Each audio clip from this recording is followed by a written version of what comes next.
Buenos días. Nos encontramos ya en el ecuador de estas jornadas.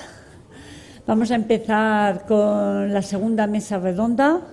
El coordinador de esta mesa redonda es Antonio José Benítez Herrera.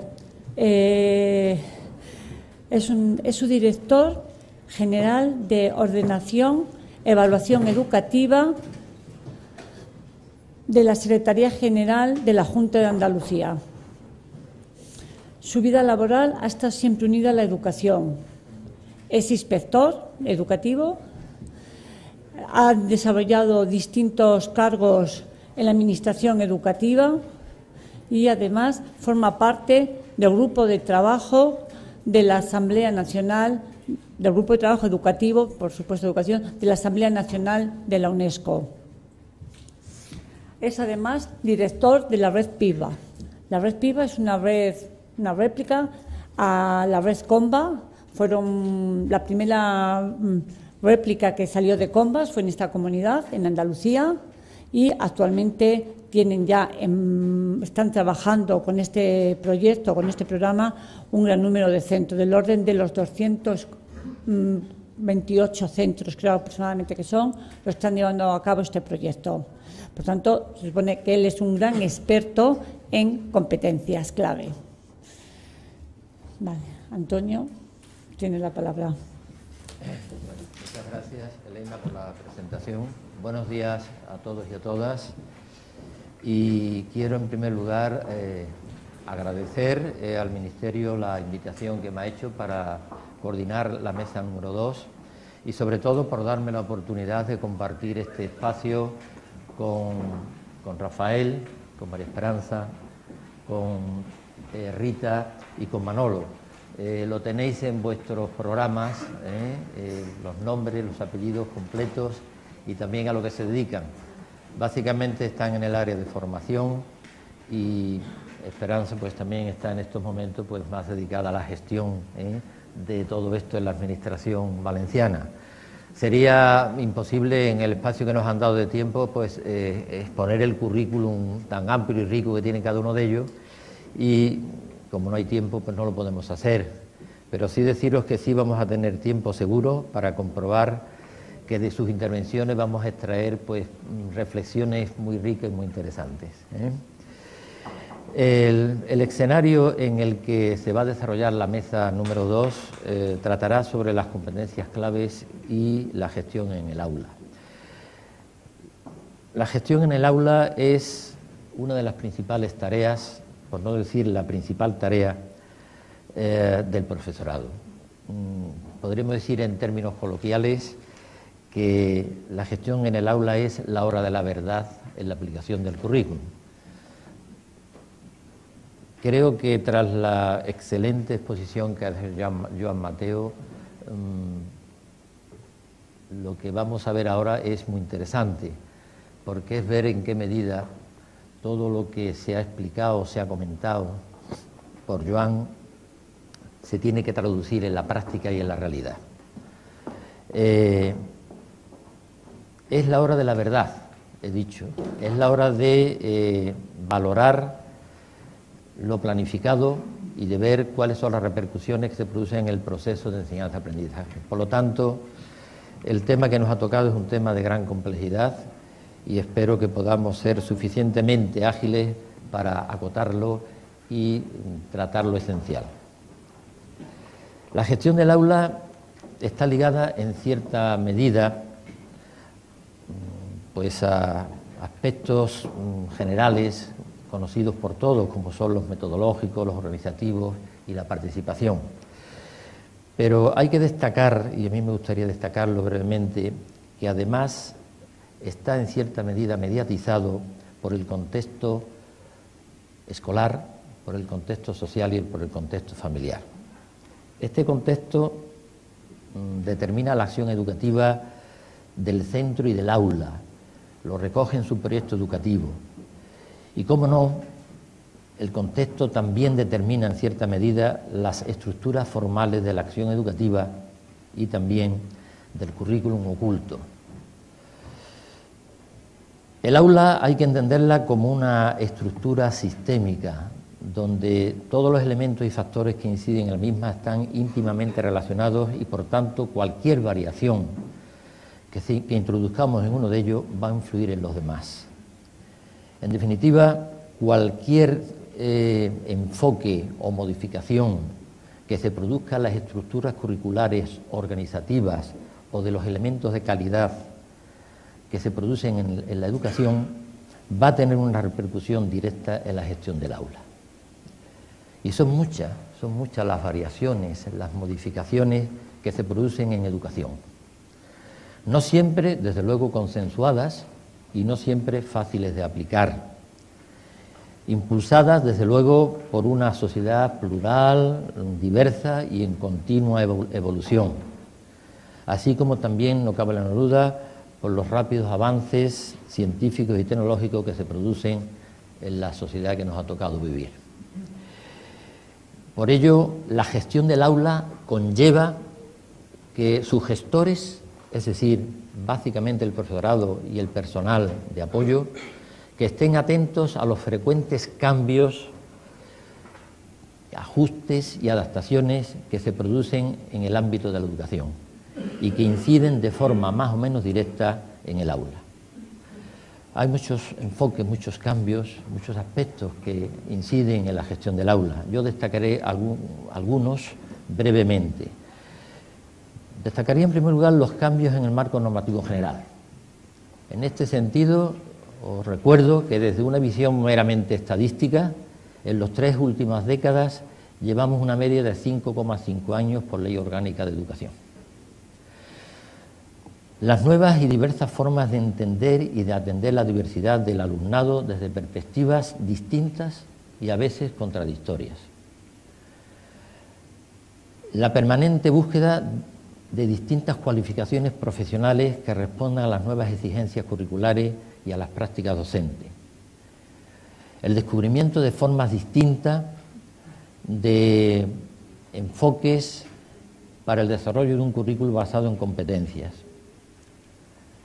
Los ajustes que hay que hacer continuamente a los recursos de apoyo y didácticos para adaptarlo a las características del alumnado y del currículum.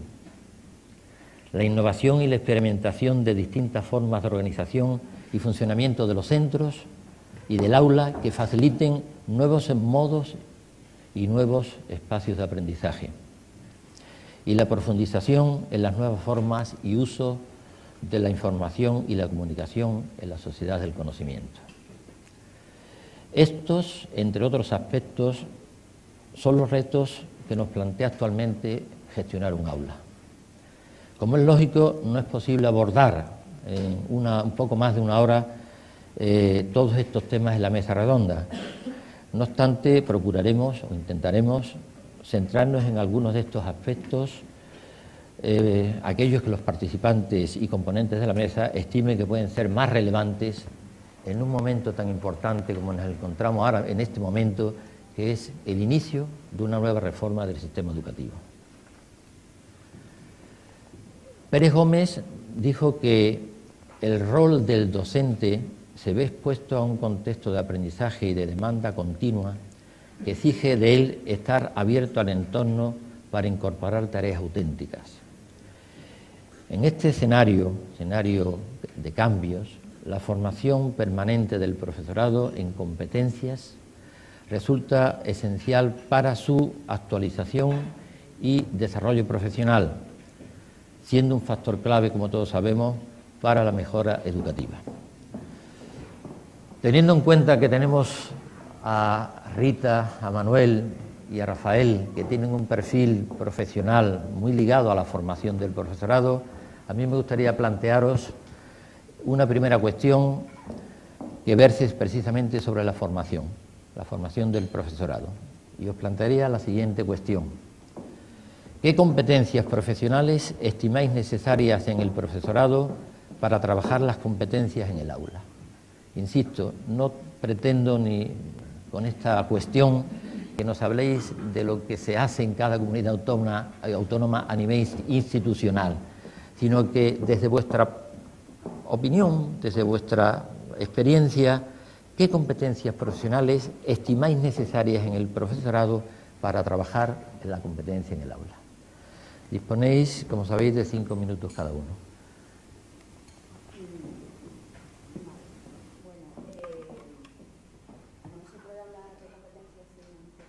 En algo, pues no me queda más remedio que hacer alusión a por qué estamos formando en este momento de esta forma y qué herramientas tiene el profesorado o puede contar el profesorado para llevar a cabo su desempeño de manera adecuada.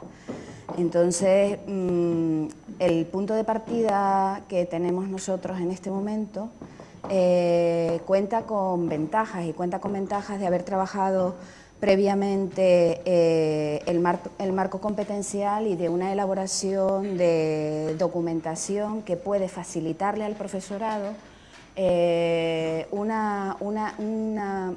desempeño docente dentro del aula donde haya ya cambios significativos en el modo de evaluación, en el modo de gestionar las metodologías, en el modo de planificar y de evaluar los aprendizajes del alumnado en cuestiones de logro, ¿vale? Lo que hemos hecho es intentar dar coherencia al sistema. Nosotros, como anécdota, nosotros intentamos trabajar también de la misma manera, de manera competencial e integrada, fusionando o integrando con coordinaciones entre equipos que tratan diferentes aspectos del caleidoscopio que va a llegar al aula y siempre con la mirada puesta dentro de lo que va a pasar en el aula cuando nos acerquemos a ellos tanto desde la norma como desde la formación concreta o las dinámicas de programas de innovación o redes educativas o cualquier aspecto. Entonces, desde esa coherencia ya teníamos una serie de documentos que derivaban del marco del decreto canario del 2007, el marco LOE, y que en este momento se están transformando al marco LOMSE. ¿Qué hemos intentado? Hemos intentado darle al profesorado, ahora ya en este momento que ya tenemos una experiencia previa, hemos intentado darle un currículum en el que se puedan apoyar para hacer el diseño de una serie de aprendizajes que los valoren como los más importantes. El núcleo central están los criterios de evaluación, que intenta integrar todos los aspectos y centrar los núcleos más fundamentales de los aprendizajes. Aparte, pues tienen todo el resto de contenidos y de objetivos, bloques, o sea, tienen todo ese aparataje, pero al menos hemos intentado centrarlo en los criterios de evaluación. Y también en los currículos hemos intentado que aparezca toda una política educativa que tiene que ver con un marco de continuidad, con un marco de inclusividad. Y entonces todo eso se vuelca en una formación, en metodologías ya en este momento, que parte también de un principio de la gestión del ambiente de aula, del espacio físico como necesario para que el profesorado pueda implementar una serie de aprendizajes en un marco flexible que se corresponda lo más posible con la realidad. Y desde esa perspectiva estamos entrando en dos niveles de metodologías, unas que tienen que ver con la interacción, el aprendizaje cooperativo, que se corresponde con todo lo que tiene que ver con aprendizaje basado en problemas, tareas, proyectos, que eso es lo que implementaría la parte más competencial de la enseñanza, y con estrategias propias de capacidades núcleo que sirven para la continuidad, que son esas capacidades que te dan tu capacidad de aprender a aprender, tus competencias más básicas, no básicas clave, ¿vale? Las competencias más básicas del desempeño de comunicación, gestión de problemas concretos, y eso sería lo que sí garantizaría, por otro lado, la posibilidad de la continuidad dentro del sistema. Muy bien, gracias Rita. ¿Tiene la palabra Manolo? Bueno, pues funciona esto, sí. Diseñar situaciones de aprendizaje adecuadas a lo que nos exige el actual marco legislativo. como competencia profesional. Las competencias profesionales que se demandan ahora del profesorado son tremendas, dan un poco de miedo. En la exposición anterior, excelente, ¿no?, de Joan Mateo, nos recordaba que algo muy manido realmente, ¿no?, el tema de que las competencias están aquí ya para quedarse, que no van a marcharse de aquí, pero corremos el riesgo de que queden como una enfermedad crónica, ¿no?, porque los criterios de evaluación llegaron hace 23 años para quedarse y se han quedado, ya están, ¿eh? Y claro que depende de la comunidad autónoma y de los dineros de la comunidad autónoma y de la formación de cada uno de los profesores que alguien los utilice o no. Pero si efectivamente la LOCSE se hubiese cumplido, hoy tendríamos más de medio camino andado de lo que estamos hablando, ¿no? Entonces, independientemente de que haya llegado para quedarse, independientemente de que hay mucho por hacer y por avanzar, hay que empezar por alguna cosa. Yo, desde la óptica de un centro de formación, de la formación permanente del profesorado, me interesa hacer algo. Y ese algo va a incluir la evaluación también, por compleja que sea. Ahora bien, será cuestión de simplificar el tema. ¿Cuáles son las novedades realmente ahora? ¿Qué nos aporta la nueva legislación con respecto a la anterior? ¿Qué nos pide a mayores? Pues realmente nada. Esto es una mentira, ¿eh? Pero claro, los dos elementos diferenciadores son los estándares y las competencias clave. Pero las competencias clave es un cambio de nombre, realmente estaban ya las competencias básicas, y los estándares son los indicadores, los criterios de evaluación. Por lo tanto, aquellas comunidades autónomas que tenían esto resuelto son felices, ¿no? Y aquellas otras que no lo tenemos resuelto, pues damos igual que antes, ¿no? Pero habrá que hacer algo en esa dirección. Entonces, desde el punto de vista de la formación, y ahorro, no me meto más a fondo, para mí es muy importante que el profesorado que yo conozco de mi comunidad autónoma y de muchísimas comunidades autónomas más, se familiarice con los estándares, se familiarice con ellos en relación a los criterios, los ubique dentro de su práctica de trabajo a lo largo de lo que llamamos normalmente las evaluaciones o los trimestres o lo que sea. Si los ha evaluado hasta ahora, bárbaro, y si no los ha evaluado, que empiece a pensar en instrumentos de evaluación para esos estándares, que eso se va a transformar en un cambio metodológico pequeñito, pero un cambio metodológico. Que evaluar un estándar no evalúa competencias, evidentemente, ¿no? Si un estándar es conocer cuáles son los órganos principales del ser humano, pues lo sabes y ya está, pero eso no es ninguna competencia. Incluso cogiendo un estándar muy competencial, ¿no? Busca información, la analiza, concluye sobre ella resultados y los comunica por escrito. Cito esto de memoria y mal, seguro, ¿no? Pues es una competencia de ciencias de la naturaleza, un estándar de ciencias de la naturaleza. El primero de tercero del módulo 1. Está traducido a varias lenguas, pero en todos está igual. Bueno, aparentemente muy competencial, pero si lo que tiene que hacer es buscar en la página 58 del libro la receta de una práctica de laboratorio que hace y luego lo comunica, pues no trabaja ninguna competencia. Poder puede trabajar todas, puede trabajar la digital si busca online por ahí, puede trabajar la comunicación lingüística si tiene que presentar un informe escrito adecuado, puede trabajarlas todas, o ninguna. Pero de entrada es bueno que se lea los estándares, que se miren instrumentos, porque este estándar, evidentemente, no se puede evaluar con una prueba objetiva.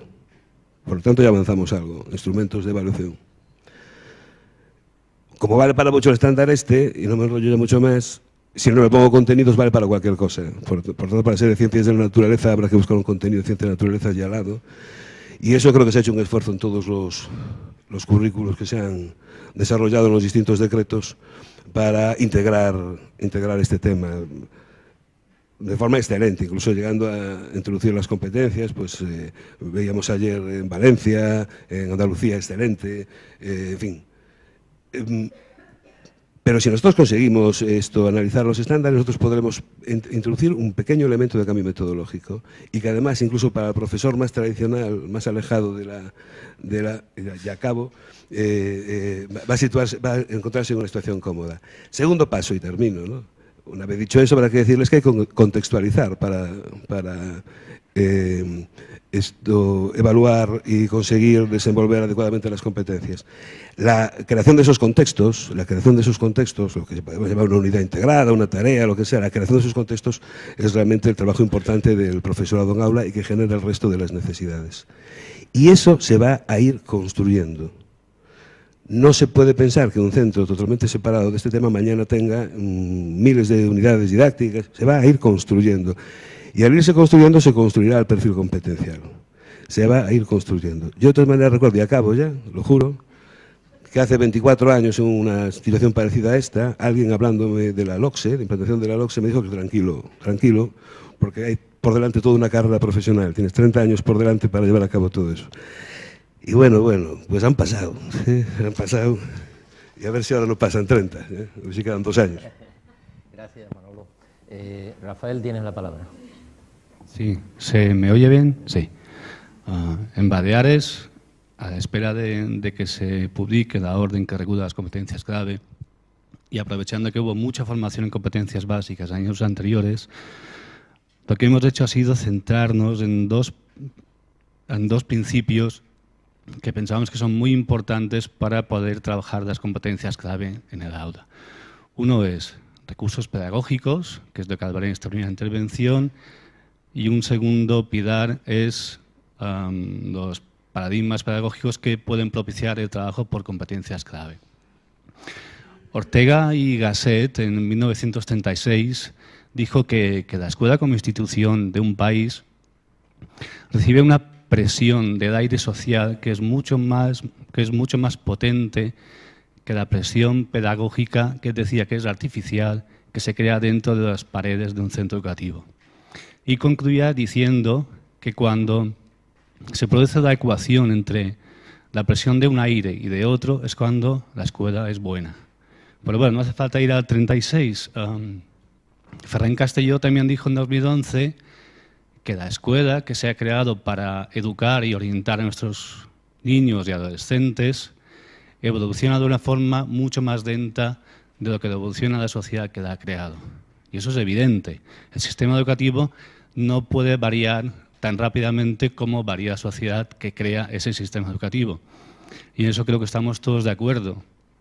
Pero lo que no se puede hacer es sentarse a esperar que venga otro cambio social y otro, y escudarnos en la excusa de que los cambios sociales son muy rápidos y por tanto nosotros no tenemos que intentar adaptarnos a ellos. ¿Por qué digo todo esto? Porque estaremos todos de acuerdo que hemos pasado, que se conocía como sociedad analógica, a lo que conocemos como sociedad digital. Y no es que hayamos pasado a la sociedad digital, es que nos hemos zambullido en ella, es que la sociedad digital nos envuelve por todas partes. Por tanto, pensamos que un principio fundamental es el trabajo en la introducción de las nuevas tecnologías como principal o muy importante recurso pedagógico en las aulas porque facilitan el trabajo por competencias. Seymour Papert dijo en el 93, creo recordar, que muchos reformadores educativos habían pensado que introduciendo las tecnologías en las escuelas o que ocurriría que los docentes empezarían a usarlas y que eso iba a cambiar las escuelas. Y decía que ese era un error. Y nosotros intentamos reproducir lo que él decía que era un error a través de un programa que se llamó Escuela 2.0 y que nos llevó a tener muchos mini portátiles en cursos muy concretos, pero sin saber por qué estaban ahí y sobre todo para qué estaban ahí. Nosotros, ¿qué hemos intentado en Baleares? Pues intentar una transición rápida pero segura del uso del libro de texto tradicional, en papel, a los contenidos multimedia como principal recurso pedagógico en las aulas. ¿Y cómo lo hicimos? Lo hicimos a través de un proyecto que se llama UCMA, Uso de Contenidos Multimedia en las Aulas, que se ha llevado a cabo en los 3 últimos cursos escolares y ahora mismo estamos realizando la convocatoria del próximo curso 15-16. ¿Cuál es el principal objetivo de UCMA? UCMA intenta que se pueda articular una transición lógica y suave del libro de papel de toda la vida al contenido multimedia sin crear dramatismos entre los docentes. ¿Por qué? ¿Por qué defendemos aquello? Porque pensamos que los contenidos multimedia, y fíjense que no digo libros digitales, contenidos multimedia en su globalidad, son hoy en día mucho mejores que el libro de papel tradicional. Y cuando hablo de contenidos multimedia hablo de apps, hablo de redes sociales, hablo de libros digitales, hablo de recursos libres y recursos de pago, etcétera, etcétera, etcétera. Con lo cual, a través de ese proyecto, hemos conseguido que hoy, a día de hoy, casi el 20% de centros de Baleares ya hayan participado en nuestro proyecto que se llama UCMA. Y ya voy terminando.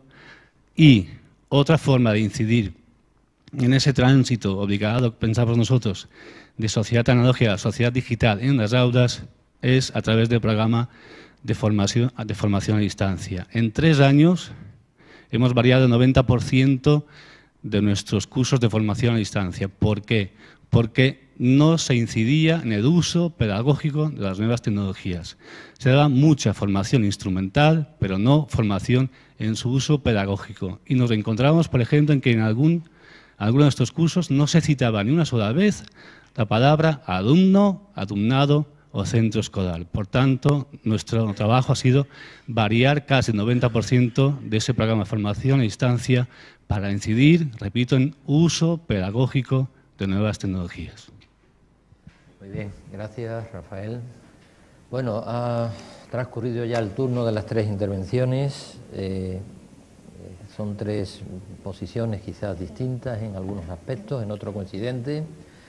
Yo me gustaría dar un poco mi opinión en el tema, en el sentido de decir que tenemos la gran asignatura pendiente de dar respuesta a la complejidad que hoy tiene la gestión del aula y el papel que tiene que jugar la formación, pero no una formación al uso, sino una formación que vaya dirigido precisamente al descubrimiento, que se está haciendo de forma bastante continuada desde hace algunos años, de los nuevos perfiles que se requieren para la gestión del aula. Por lo tanto, ahí queda en el aire para los grupos de trabajo un tema que yo creo que puede ser muy interesante, y es ver en qué medida se puede ir avanzando en este gran tema, en esta gran asignatura pendiente que tenemos, que es dar una formación que sirva para las necesidades de cualificación que requiere el profesional en este momento. María Esperanza nos va a presentar ahora a continuación una experiencia del IES Vicente Gandía de Villanueva de Castellón.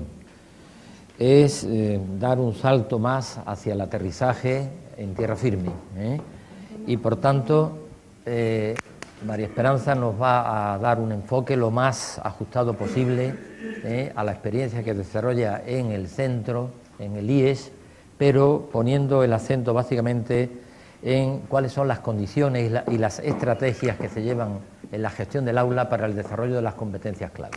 Cuando quieras, María Esperanza. ¿Te quieres poner aquí? Buenos días a todos.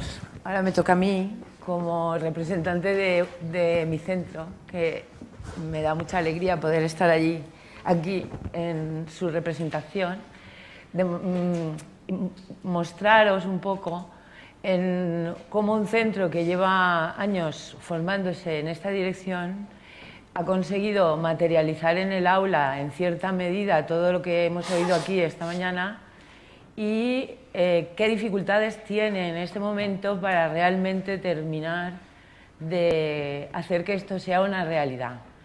Y no una realidad de hoy para mañana, sino una realidad, como se ha dicho aquí, de hoy al menos hasta el 2020. Luego ya veremos.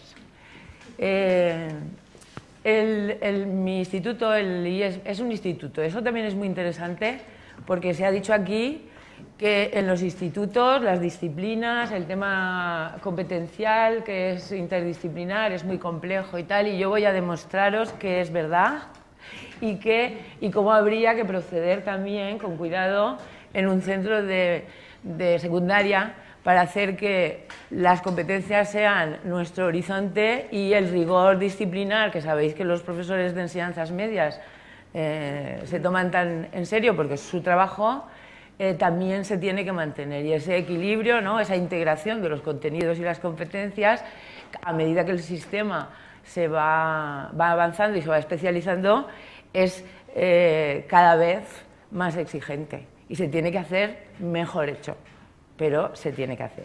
El Instituto Vicente Gandía es un instituto antiguo en el sentido de que es un instituto de bachillerato que hace 40 años, que es un referente de un alto rendimiento en el bachillerato y en las pruebas del selectivo. Ellos eran muy felices porque cuando no estaba la ESO, os voy a contar porque nosotros somos loxianos, esto sí, en cierta medida, hasta que hemos ido encadenando las leyes y puenteando esa experiencia. Ellos eran felices porque tenían un instituto con bachilleres, hacían culturalmente cosas muy notables y entonces les vino la ESO. Y fue una pérdida de libertad para ese profesorado tan competente e impresionante porque, entre otras cosas, tuvieron que cerrar las puertas. Y ya no tenían profesores y alumnos esa libertad de entrar y salir. El caso es que en el periodo de adaptación sufrieron mucho. Pensaron que nunca llegarían a conseguir con los alumnos de la ESO la calidad que habían mantenido durante mucho tiempo en los bachilleres, con ese alto rendimiento. Pero eran personas, y son, porque muchos se han jubilado, personas muy competentes y muy profesionales, y empezaron a tomarse tan en serio la educación secundaria obligatoria como los bachilleratos. Y el asunto de la atención a la diversidad se convirtió en el aspecto más importante. Las líneas de innovación de mi instituto son las siguientes. El primero, desarrollo curricular, no diseño. Mejora de la convivencia, atención a la diversidad e inclusión, transición entre etapas, importantísimo para nosotros, y participación de las familias y la comunidad. Solo el desarrollo curricular, gracias a las competencias básicas, ya hace que, además, todos los aspectos que están por debajo se integren en la innovación. O sea, líneas de innovación que eran paralelas, a través del desarrollo curricular se han convertido en un mismo conjunto. En cuanto al desarrollo curricular, nosotros en su momento, hace casi más de 15 años, hicimos un currículum que asociaba ya capacidades con criterios de evaluación. Hicimos una base de datos y estuvimos evaluando por capacidades, pero unidas a criterios de evaluación, que la llamaron Quimera. Y es que la diseñó un profesor de filosofía, y yo le decía, por favor, quitar ese nombre porque si es una quimera nunca va a ser una realidad. Y ellos, que eran muy ochenteros, me decían, es que no son tiempos para la lírica. A esto ya le llegará su momento. Esto va a ser un experimento entre nosotros. Fue un experimento que duró hasta que llegaron las competencias básicas y continuó hasta que nos enteramos un poquito de que iban. Pero ese currículum funcionó en nuestro centro, que es un centro que tiene autonomía, y aunque no se pudo generalizar porque los profesores nuevos que venían decían estos son unos marcianos, por lo menos 7 de los 11 departamentos del instituto evaluaban utilizando los criterios de evaluación ligados a competencias, con lo cual, cuando llegamos al planteamiento que se nos propuso en el 2008 desde el CEFIRE y Alcira, con el proyecto Atlántida, con Florencio y con José Moya, ya para formarnos en ese tema, yo recuerdo una reunión que fueron 30 profesores de mi instituto, un día que vino Manuel Clavijo a explicarnos cómo en Huelva, después de un trabajo importantísimo en Canarias y un trabajo muy importante en Zaragoza, habían conseguido desde los criterios de evaluación sacar los indicadores y relacionarlos con competencias. Había 40 profesores de mi instituto allí y todo el mundo se levantó como diciendo, madre mía, nuestras almas gemelas. Pues bien, entonces Florencio en el 2008 nos propuso que hiciéramos el primer documento de relaciones curriculares de enseñanzas medias, porque en Zaragoza habían hecho un intento muy notable con los criterios de evaluación y en Huelva, en primaria, consiguieron hacer ese documento de relacionar criterios de evaluación e indicadores con contenidos y con objetivos, que luego lo veréis, y esos indicadores o criterios de evaluación, indicadores con las competencias básicas. Entonces, Florencio nos dijo que si lo queríamos hacer, y como ya lo habíamos hecho con nuestras capacidades y los criterios, dijimos que sí, y en mes y medio creo que hicimos el primer documento puente, que llamamos nosotros, de secundaria del Estado español. Y participaron 30 personas de mi instituto, todos los jefes de departamento. Esa es la base de nuestro trabajo de aula, porque yo vengo aquí a convenceros de que sin ese documento no se puede trabajar en el aula, porque el profesorado, a no ser que sean unos frikis como los de mi instituto, no tiene tiempo ni hacerlo rápido para que sea una base. Lo podrían hacer, pero con mucho tiempo y mucho acompañamiento. ¿Qué hacemos ahora en el instituto? En el instituto, después de pasar una formación en competencias desde el 2008, primero con el proyecto Atlántida, luego, como ya teníamos documento puente, entramos en el nivel avanzado del proyecto Combas y hicimos 2 años, terminamos nosotros en el 2013. Claro, no nos hemos quedado desconectados, de hecho, de la red de formación que ha creado el proyecto Combas, pero ha llegado la hora de, con todo lo que hemos aprendido, a ver cómo eso realmente se pone en marcha en el aula. Nosotros nos hemos especializado de alguna manera en la creación de unidades didácticas integradas, que son las unidades de trabajo en el aula, y ahora estamos intentando hacer programaciones largas. Eso ha llevado a que el profesorado del centro solicite hay una demanda grande de formación en metodologías activas y hemos diseñado pruebas internas para ir comprobando la mejora en el desarrollo competencial. Además, para nosotros, que una línea de innovación es la transición primaria-secundaria, hemos desarrollado pruebas para la transición. No lo voy a explicar porque si no me consumo el tiempo. El corazón del trabajo del aula y de las unidades didácticas es la tarea integrada.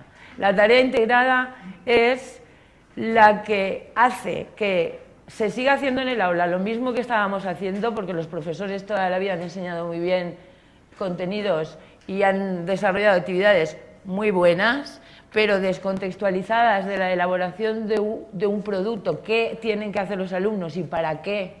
Para practicar, o sea, para participar en un acontecimiento, en una situación problema, en un contexto determinado, tienen que vincular simplemente las actividades que serían las destrezas de siempre, buscar información, organizarla en un mapa conceptual para luego, sobre un tema determinado, imaginaros un tema medioambiental, organizarla de un modo determinado para luego hacer un guión, planificar un guión de una exposición escrita, de una exposición oral y exponer el contenido de esa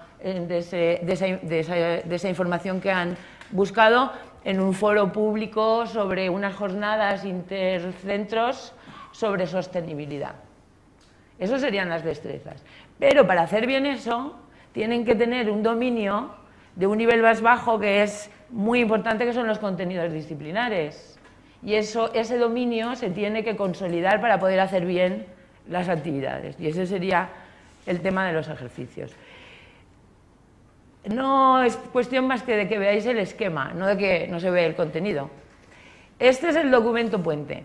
O sea, de la unidad didáctica que os voy a enseñar rápidamente, que es de castellano, aquí lo que se ve es que, partiendo de la columna que hay a la derecha intermedia, criterios de evaluación, se relacionan los criterios de evaluación con los contenidos y los objetivos, que este es Curriculum LOE y está en términos de destrezas, los objetivos generales de área.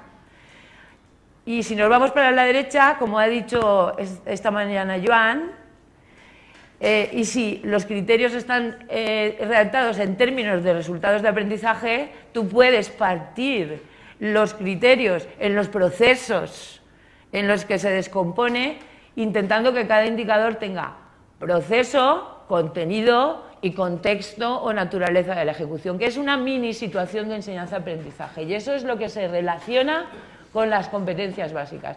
Este documento es el documento que nosotros hicimos en el 2008-2009 y que luego se revisó para que la Comunidad Valenciana lo utilizara como referente para todos los centros que se están formando en competencias, porque nosotros pensamos que es una labor técnica muy completa que lo tienen que promocionar las administraciones.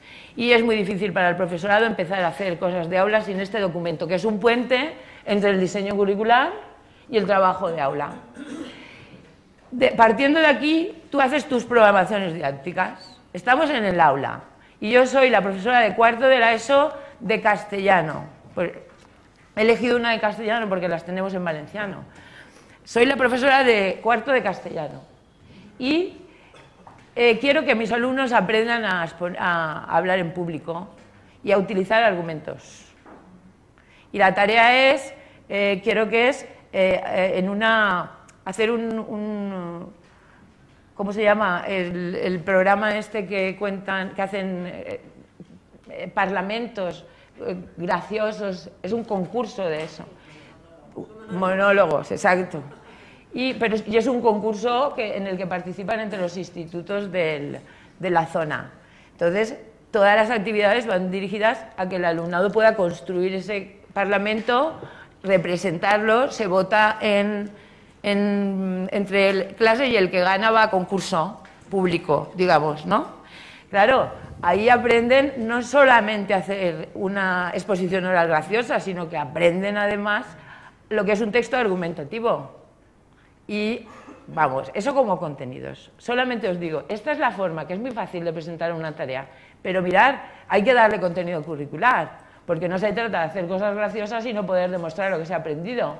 Este es un esquema muy sencillo que en mi instituto utilizan para no complicarse la vida, para evaluar y para programar. Esto es programación de aula, es una unidad didáctica programada.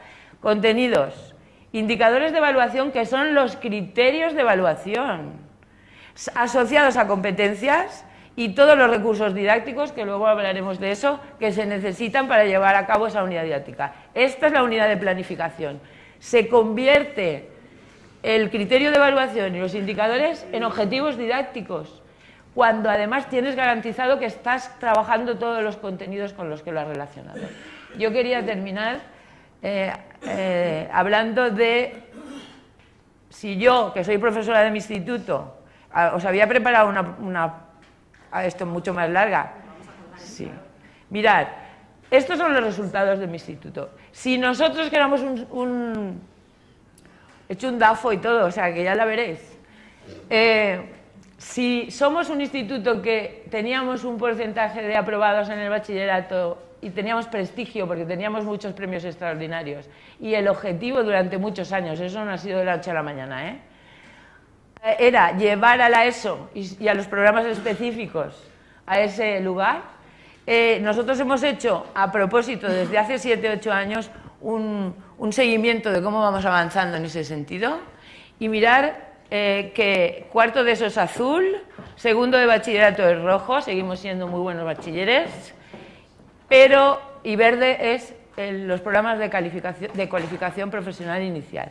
Hemos subido la mejora a todo el alumnado del centro, porque nuestro objetivo es la atención a la diversidad y la inclusión. Si en los institutos hay 2 ritos que antes de la sociedad de la información, y todavía como tenemos un instituto muy viejo no tenemos muchos medios tecnológicos, es la confesión delante de los inspectores y la desiderata.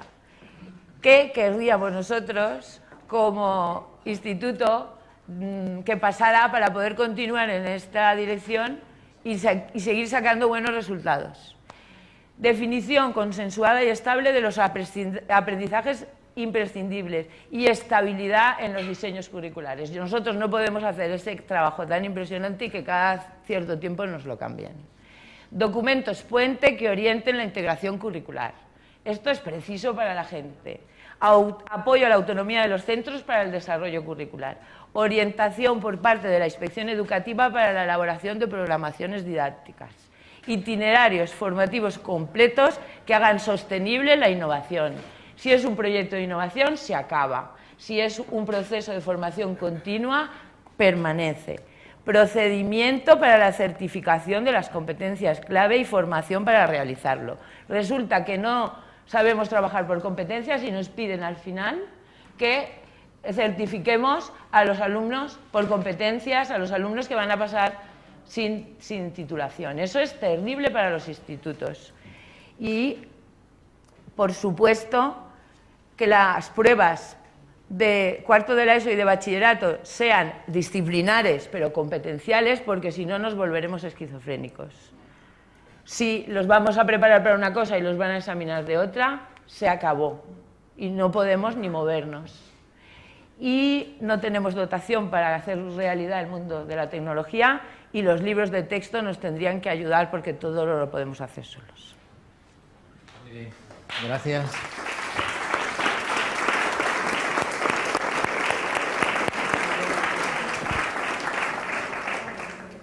Bueno, es igual. Bueno, lo digo para los que no tengan experiencia en haber moderado mesas, es muy duro esto de enmarcar tiempos, tremendamente duro. Bueno, pues vamos a hacer una última ronda de cuestiones aquí a los componentes de la mesa, y como se trataba de hablar sobre la gestión del aula, pues nos parece que esta pregunta, que es un poco abierta, pero para que cada uno desde su experiencia nos dé su opinión, pues vamos a intentar que toque todas las patas, ¿no?, de alguna manera, que sustentan la gestión del aula. Y os plantearé la siguiente cuestión. ¿Qué estrategias metodológicas, organizativas y funcionales consideráis más pertinentes para favorecer el desarrollo de las competencias claves en el aula? Vale. La verdad es que es complicado porque las competencias tienen muchos componentes diversos, tienen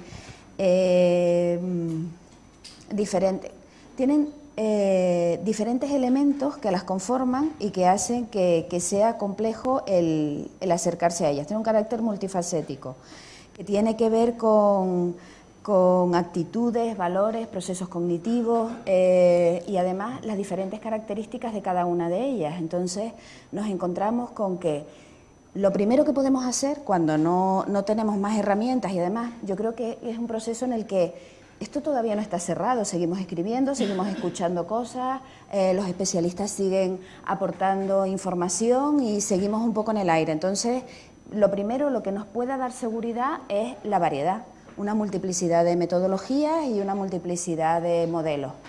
¿Qué primeros pasos podemos dar? Pues, saber que, por ejemplo, si estamos con una idea de constructivismo social que no abarca todos los aspectos competenciales, pero que abarcaría algunos de ellos, es esencial pues trabajar de manera colaborativa en el aula. Y cuando trabajas de manera colaborativa tienes un modelo pedagógico, además de qué tipo, social, pues depende del modelo de competencia. Entonces, realmente nos estamos encontrando con que sería fundamental ver qué tipo de modelos de enseñanza, con qué tipos de modelos de enseñanza tenemos que funcionar para los diferentes aspectos de cada una de las competencias, y ahí enganchar con el tipo de metodología. Básicamente las metodologías interdisciplinares, forma activa, el profesorado que es guía, el alumnado que es capaz al final de una tarea de reflexionar sobre su proceso de aprendizaje, pues todo eso le da la coherencia necesaria. Diferentes modos de aprender, pues básicos, inteligencias múltiples, ya empezamos a ver muchas cosas, ¿no? Inteligencias múltiples, desarrollos personales, inteligencia emocional, que son los que van acompañando y dan la continuidad para que con la diversidad de metodologías después podamos armar esto. Claro, es un caleidoscopio, entonces pues la planificación, pues acompañado de una formación y de una innovación adecuada, pues se puede ir tanteando en qué niveles es mejor una u otra y con respecto al perfil de competencias, pues cuál en cada caso. Muy bien, gracias. Bueno, pues sí. Pues lo ha contado muy bien, Rita. La respuesta rápida para ocupar los tiempos sería todo, adecuadamente utilizado. Seguramente la unidad didáctica que pongaréis está la unidad didáctica. ¿Ahora? La cosa mucho mejor. Bueno, pues decía que Rita lo explicó muy bien, y entonces le dio una alegría al moderador en el sentido de que este ya acaba y me deja tiempo. pero lo voy a matizar un poquito. No solamente lo explica bien Rita, digo que la unidad didáctica que nos presentó Esperanza y que dispondremos de ella, seguro que también incide en este tema de una manera adecuada. Ayer comentaba alguien aquí en la mesa la demanda que había en Valencia, me parece que era no de modelos de tipo social.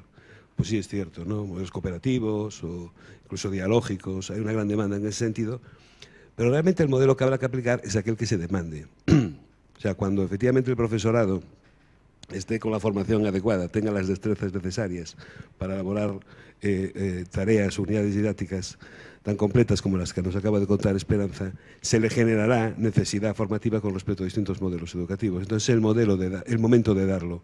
Ya una reflexión sobre esto, entiéndase bien lo que voy a decir. Yo creo que en el sistema de enseñanza y aprendizaje en España, en cierto sentido, estamos en una situación de equilibrio estable, ¿no? Yo entiendo que estamos en una situación de equilibrio estable porque no modificamos la situación, ¿no? Eso quiere decir que de alguna forma la gente no ve preciso, estamos hablando de números grandes, que nadie se sienta aludido personalmente, no ve preciso modificaciones sobre la situación actual. Por lo tanto, cuando tenemos un equilibrio estable hay que transformarlo en inestable, ¿no? O sea, como desde fuera. Entonces hay muchas formas de transformarlo en inestable. Voy a decir una suave, aprovechando que hay pruebas externas, que las evaluaciones, e incidiendo en lo que estaba comentando antes Esperanza, las evaluaciones externas sean competenciales, fundamentalmente competenciales. Y eso todos sabemos nos obliga mucho a los profesores, ¿no? ¿De acuerdo? Entonces, esa es una de los posibles métodos de modificar esa situación de equilibrio y que el profesorado demande formación y lleve al aula metodologías de enseñanza-aprendizaje distintas de las que está utilizando ahora mismo. Muy bien, gracias. Rafael, cuando quieras. Sí, ¿funciona? Sí, ahora sí.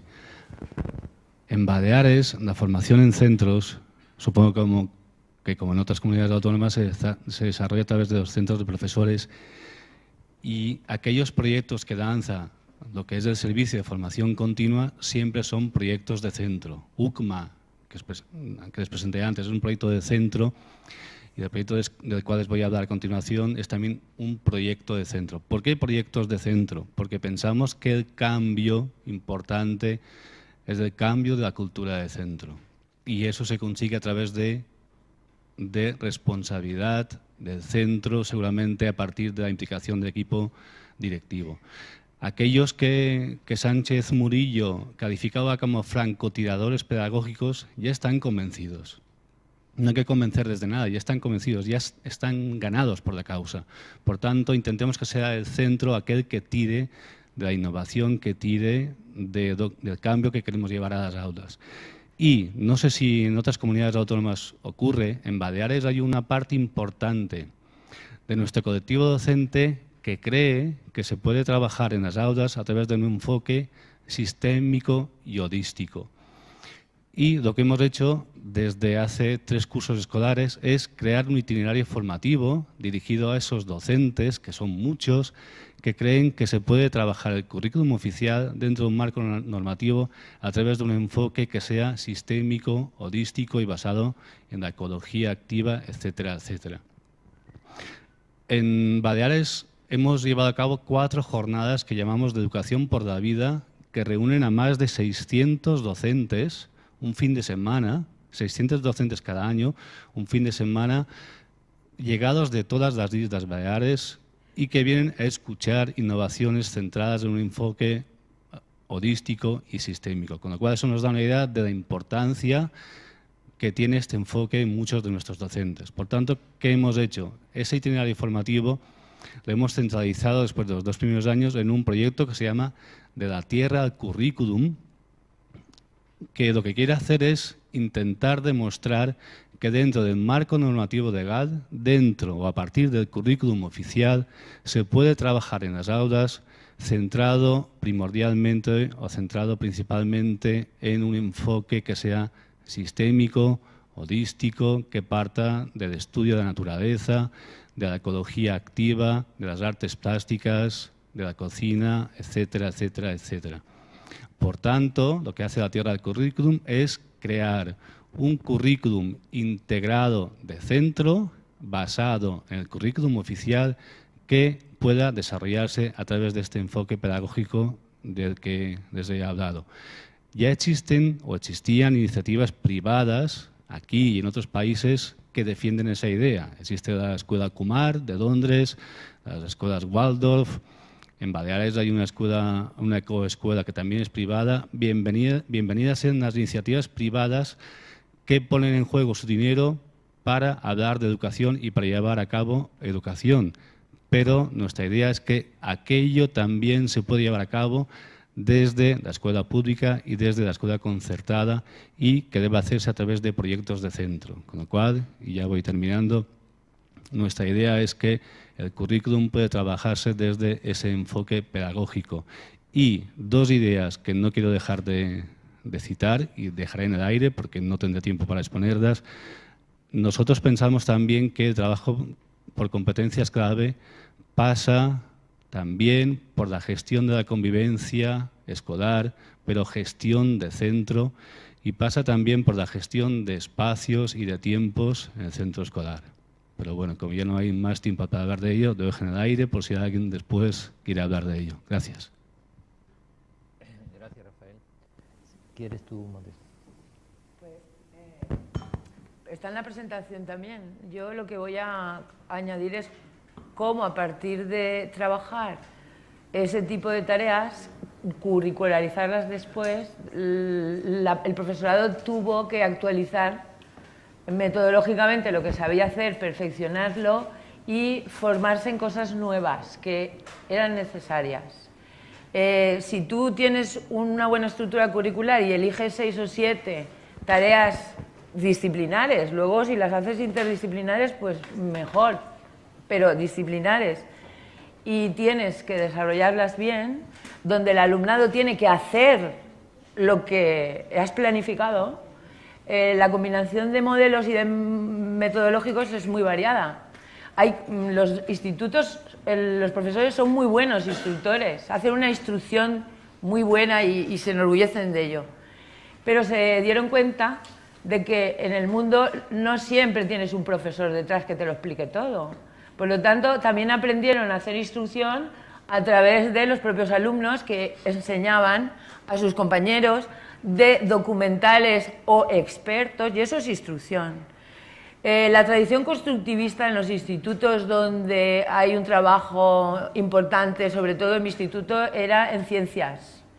Tenían materiales propios y trabajaban en equipo, porque dicen que la ciencia es una cosa de equipo y no se puede trabajar individualmente solo. Con lo cual, hacían constructivismo, pero tuvieron que hacer un trabajo muy importante de aprendizaje cooperativo.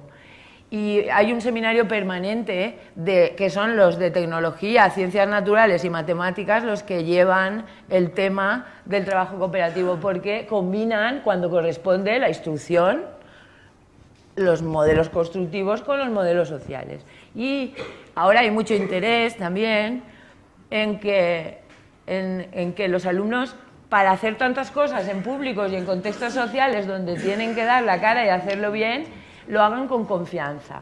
Y ahí entran de lleno los modelos personales, de fortalecimiento de las habilidades y de tener un buen autoconcepto y de desarrollar bien lo que tienes personalmente que desarrollar. Y además, para la atención a la diversidad, es una metodología extraordinaria. Sí, eso por proyectos, por aprendizaje-servicio, por aprendizaje basado en problemas, pero esa integración metodológica, vamos, es que nosotros la hemos vivido. Gracias, María Esperanza. Bien, voy a plantear una última cuestión que sería el cierre de nuestra mesa y que sería un poco una cuestión que nos plantearía el futuro, las perspectivas de futuro que tenemos sobre este tema, ¿no? Me gustaría plantearos a todos, y por favor contestar lo más rápidamente que podáis, porque ya estamos casi fuera de tiempo, ¿qué aspectos básicos consideráis que deberíamos trabajar conjuntamente, comunidades autónomas y ministerio, para hacer un desarrollo adecuado del currículum educativo basado en competencias clave? Buena pregunta. Bueno, Personalmente, voy a contestar. Yo creo que lo que estamos haciendo ahora, hoy, es lo que podemos hacer, lo que tiene que ver con las competencias. Vaya tema, las competencias del Ministerio, las competencias de las comunidades, pues ya están aquí. Entonces creo que lo que podemos hacer es trabajar conjuntamente en foros que nos permitan retroalimentarnos unos de otros.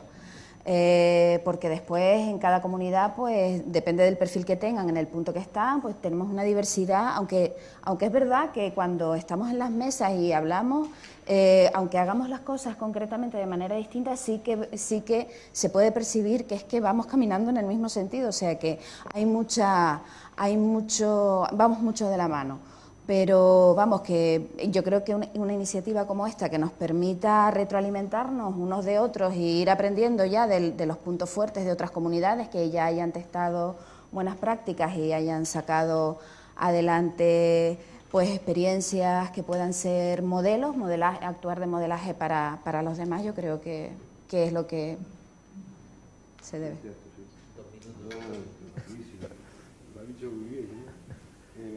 Esta reunión, sobre todo la fase de tarde, pues es un proceso de puesta común de los valores, porque efectivamente es que efectivamente la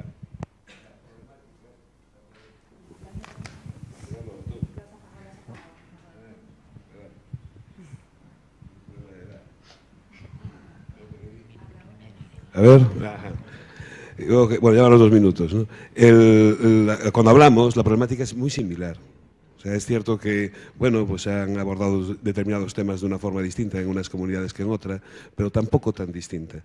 Casi son diferencias de tiempos dedicados, ¿no? De premuras en algún caso, en otro caso de más lentitud, ¿no? Pero es evidente que estamos trabajando sobre lo mismo y sobre ciudadanos muy parecidos, ¿eh? ¿De acuerdo? Por lo tanto, creo que este tipo de reuniones son muy importantes. Creo que sería muy importante hacer ya una rápido pensando en secundaria, que puede generar también muchísimos problemas y muchos de ellos más difíciles, creo, que lo que se corresponde a primaria, sobre todo de implantación de un modelo de este tipo en los institutos, en los centros de educación secundaria. Yo creo que los acuerdos que se puedan tomar aquí pueden ser muy importantes para conseguir un resultado correcto, feliz y adecuado. En mi caso, yo creo que este encuentro debe servir para simplificar y esquematizar.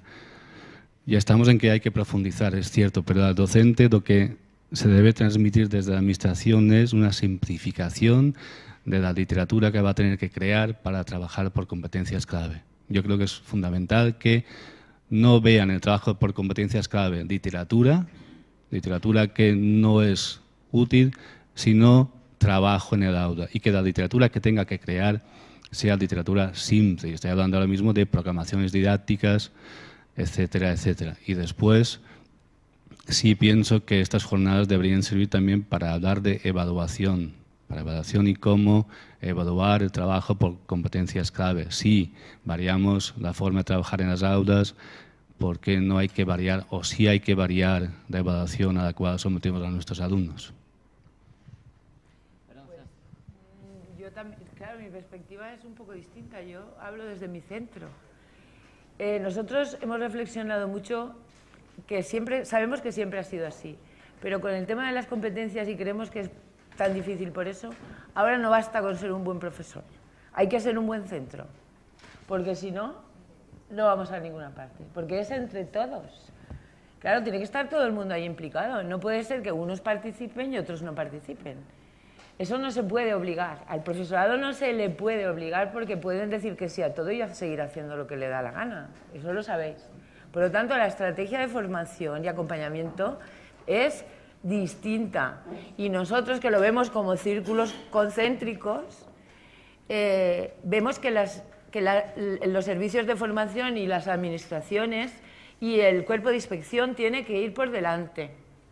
Porque yo ahora, desgraciadamente, y me encanta mi trabajo, bueno, desgraciadamente y no, hace 1 año y medio que estoy en la consellería, en el servicio de formación del profesorado, como responsable del itinerario formativo de las competencias básicas. Y yo soy una profesora de aula, quiero decir, soy docente que me encanta mi trabajo y hemos hecho cosas muy bonitas. Esa responsabilidad de gestión para mí Pero claro, yo comprendo que hay que colaborar y agradezco mucho que la Consellería se lo haya tomado tan en serio. Oísteis ayer al jefe del servicio de ordenación y a que hayamos intentado llevar todo esto creando modelos. El primer modelo que hemos creado es, a partir del decreto, el documento puente ese que hemos hecho, que además plantea la atención a la diversidad. Y eso es lo que, siendo orientativo, puede ayudar a los centros. Ese acompañamiento es súper importante, que los inspectores tengan una buena formación y que nos orienten y no nos pidan cosas contradictorias, sino que el sistema de evaluación también sea coherente con todo eso y nos pida pruebas que sean competenciales. Eso ayudará a que las editoriales tomen la responsabilidad de no tener miedo y trabajar de esta manera, porque nos ayudarán a no tener que hacerlo todos nosotros, porque no tenemos tiempo de hacer todas las unidades didácticas. Y que un proyecto muy bonito que del COMAS se dedujo fue que íbamos a hacer en el Procomún, ¿no?, una especie de repositorio en donde íbamos a compartir, pero todo lo que tenemos en todas las comunidades autónomas, ya llegar a las programaciones largas y todo, para poder compartirlo. Gracias. Bueno, al moderador también le han llamado a la moderación, me han dicho que ya no hay más tiempo, así que para ser breve, gracias a los compañeros de la mesa, gracias a vosotros por habernos escuchado tan atentamente y seguiremos trabajando, ¿eh?